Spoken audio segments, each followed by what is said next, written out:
ایک جنگل کے قریب ایک یتیم لڑکا رہتا تھا۔ دن میں مدرسے میں قرآن پڑھتا اور راتوں کو اللہ کی عبادت میں گزار دیتا۔ اس نے جنگل میں ایک چھوٹا سا گھر بنا رکھا تھا جہاں وہ تنہائی میں اللہ کو یاد کرتا۔ ایک دن بادشاہ کی بیٹی اپنے ساتھیوں کے ساتھ شکار پر نکلی، مگر جنگل کی گہرائی میں وہ راستہ بھول گئی۔ شام ڈھل گئی، جنگل میں اندھیرا چھا گیا، درندوں کی آوازیں گونجنے لگیں۔ وہ خوف زدہ ہو کر پناہ تلاش کرنے لگی۔ اچانک اسے ایک چھوٹی سی جھونپڑی نظر آئی۔ خوف کے باوجود اس نے دروازہ کھٹکھٹایا۔ اندر سے ایک نوجوان یتیم لڑکا نکلا۔ وہ دونوں کم عمر تھے، ایک چھوٹے سے کمرے میں اکیلے۔ یہ ایمان کی ایک سخت آزمائش تھی۔ شیطان اسے گناہ پر اکساتا رہا۔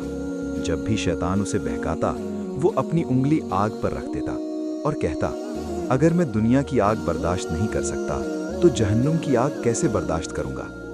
یوں پوری رات وہ اپنے ایمان کی حفاظت کرتا رہا اور صبح پاکیزگی کے ساتھ طلوع ہوئی۔ ادھر بادشاہ اپنی بیٹی کو تلاش کرتے کرتے وہاں پہنچ گیا۔ شہزادی نے سارا واقعہ سچ سچ بیان کر دیا۔ بادشاہ کو اپنی عزت اور لوگوں کی باتوں کا خوف ہوا اور اس نے لڑکے کو قید خانے میں بند کروا دیا۔ شہزادی نے قید خانے میں پوچھا، تم انگلی کیوں جلاتے رہے؟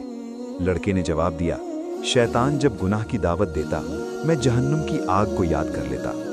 یہ سن کر بادشاہ کی آنکھوں میں آنسو آ گئے۔ اس نے اعلان کیا، محمد صلی اللہ علیہ وآلہ وسلم کے سچے غلام گناہ گار نہیں ہو سکتے۔ بادشاہ نے لڑکے کو عزت دی، اپنی بیٹی سے اس کا نکاح کر دیا اور اسے تخت پر بٹھا دیا۔ یہ واقعہ ہمیں سکھاتا ہے، ایمان سب سے بڑی طاقت ہے۔ اللہ سے ڈرنے والا کبھی رسوا نہیں ہوتا، اور پاک دامنی انسان کو عزت عطا کرتی ہے۔